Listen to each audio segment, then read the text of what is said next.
warahmatullahi wabarakatuh. Selamat pagi, salam sejahtera bagi kita semuanya. Yang terhormat kepada Bapak Dina Eskarius Sasoko selaku guru biologi.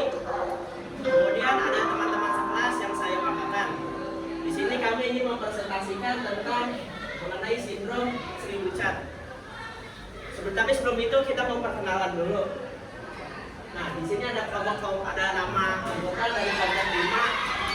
Pertama ada Salendransa, yaitu saya sendiri selaku MC dari kelompok 5. Kemudian ada Jonathan Fernando selaku presenter dari kelompok 5. Kemudian selanjutnya ada Raja Rido Robili dari kelompok selaku kameramen dari kelompok 5. Selanjutnya ada Muhammad Hafiz Jalon dan Ardian Armada selaku tanya jawab dan evaluator dari kelompok 5.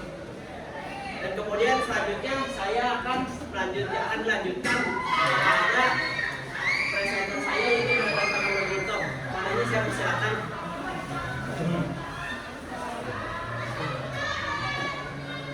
Baik, sindrom Sri Bucat. Apa sih itu sindrom Sri Bucat? Sindrom Sri Bucat atau Sri Bucat sindrom merupakan kelainan kromosom bawaan yang dibawa oleh orang tua. Akibatnya memiliki suara tangisan yang seperti tangisan kucing, bernada tinggi dan melengking.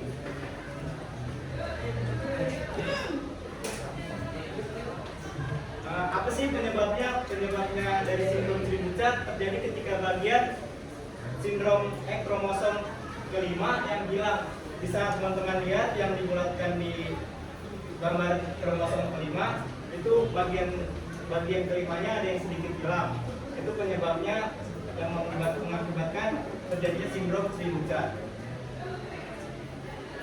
Tanda-tanda dan gejala yang dialami sindrom Sri Bucat yang pertama ada jari-jari pendek, terutama pada jari-jari tangan maupun kaki. Yang kedua ada bentuk telinganya tidak normal. Yang dimaksud tidak normal itu dia seperti menurun kuping telinganya. Ketiga ada hidung berukuran kecil, hidungnya kecil, beda sama manusia pada umumnya. Yang keempat ada wajahnya sangat bulat.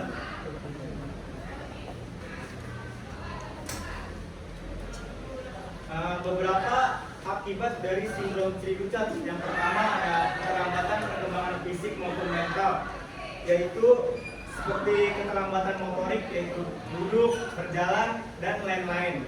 Yang kedua ada masalah komunikasi. Masalah komunikasi ini seperti susahnya dalam berbicara maupun berbahasa dalam menyampaikan sesuatu. Yang ketiga ada disabilitas intelektual, yaitu keterlambatan dalam kemampuan belajar maupun berpikir dan kreativitas anak. Berikut ada beberapa pengobatan atau terapi-terapi yang bisa diikuti oleh anak sindrom Sri Bucat.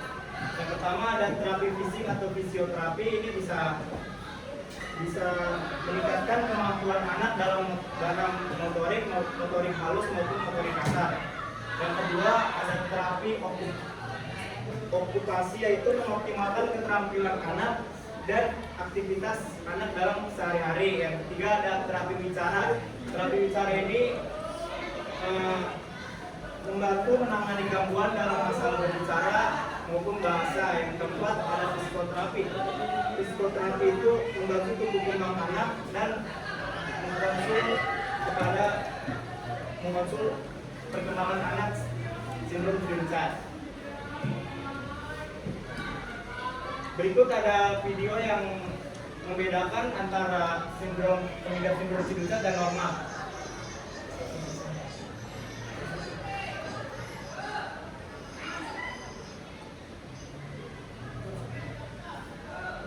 Berikut yang normal.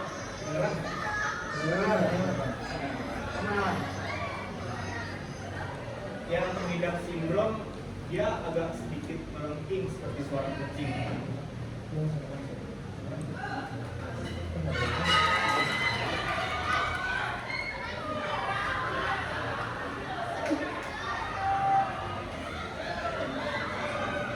Lebih seperti itu.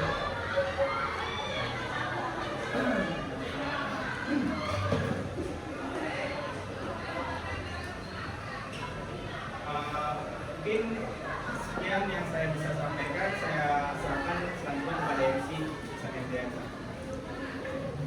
Oke, baik. Jadi dari kesimpulan mengenai sindrom Sri-Ducat ini, pada dasarnya belum ada metode pengobatan khusus yang dapat dilakukan untuk menyembuhkan sindrom ini sepenuhnya. Namun, guna mengoptimalkan kualitas hidup si penderitanya, dokter dapat menangani sindrom ini melalui beberapa pengobatan dan terapi yang seperti sudah disebutkan oleh presenter saya. Oke, selanjutnya adalah sesi tanya jawab. Siapa yang ingin bertanya? Oke, Rehan.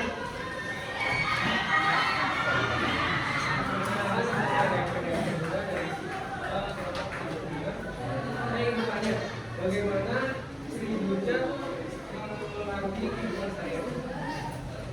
Oke, saya akan menjawab pertanyaan dari Rehan dan Biasa. Bagaimana Sri-Ducat mempengaruhi kehidupan sehari-hari? Sri-Ducat mempengaruhi kehidupan sehari-hari anak dan keluarga dalam berbagai aspek. Anak-anak dengan sindrom ini seringkali membutuhkan perawatan medis yang berkelanjutan serta dukungan yang intensif untuk perkembangan fisik dan mental mereka. Kehidupan sehari-hari mungkin mencakup terapi rutin, penanganan masalah kesehatan, serta dukungan pendidikan khusus. Banyak anak dengan sindrom ini mengalami keterlambatan bicara, gangguan kognitif, dan masalah sosial, sehingga penting bagi keluarga untuk mendapatkan bantuan dari para profesional dan komunitas yang mengalami kondisi tersebut. Selanjutnya, Dinda. Silakan. Saya Dinda Putri, saya dari kelompok 2. Saya bertanya, bagaimana dampak yang terjadi pada sindrom Sri-Ducat ini? Pertanyaan bagus dari Dinda. Pertanyaannya, dampak yang terjadi pada sindrom Sri-Ducat. Sindrom Sri-Ducat berdampak pada perkembangan fisik dan mental anak. Beberapa ciri khas termasuk keterlambatan perkembangan, ukuran kepala kecil atau mikrosefalik, tonus otak rendah, serta masalah dengan bicara dan kemampuan motorik. Anak-anak dengan sindrom ini juga sering memiliki kesulitan intelektual ringan hingga berat, masalah perilaku dan masalah kesehatan seperti gangguan pernapasan, kelainan jantung, serta kesulitan makan.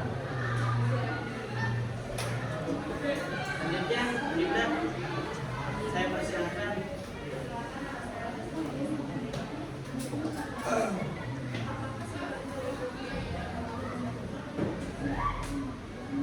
Oke, saya menjawab pertanyaan dari Dinda. Sindrom Sri-Ducat tidak dapat diwariskan. Ini disebabkan oleh penghapusan atau kehilangan sebagian kromosom 5 secara acak selama pembentukan sel telur atau sel sperma atau pada tahap awal perkembangan embrio. Namun dalam beberapa kasus yang jarang, orang tua dapat menjadi pembawa kelainan kromosom. Ini tampak menunjukkan gejala dan menurunkannya ke anak mereka. Saya cukup. Oke, selanjutnya Miwa. Silakan.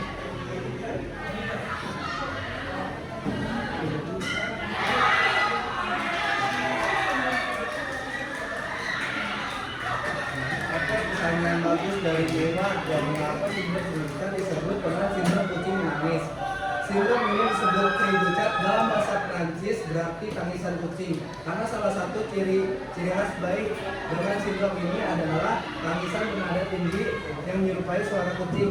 Tangisan ini disebabkan oleh kelainan perkembangan laring dan sistem saraf pusat. Jadi Sri-Ducat itu dalam bahasa Prancis yang artinya tangisan kucing. Oke, sekian dari kami. Adakah yang ingin mengevaluasi? Baik, Valen. Saya perkenalkan, saya Valen Martin dari kelompok Sindrom. Nah, menurut saya sebagai MC saya tuh masih berbelit-belit, kayak contohnya tadi memperkenalkan kelompoknya. Kayak Raja dari kelompok 5 kan kita udah tahu kalau yang presentasi itu kelompok 5, tapi Iksan selalu ngikutin setiap orang itu pakai nama kelompok. Oke, selanjutnya Jessica.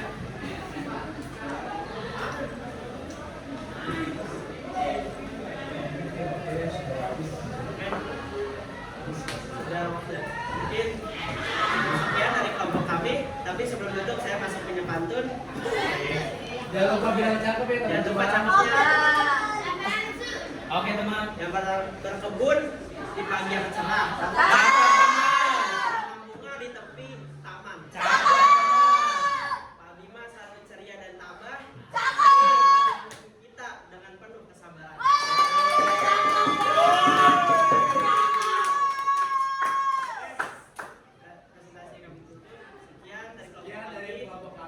selebihnya mau kita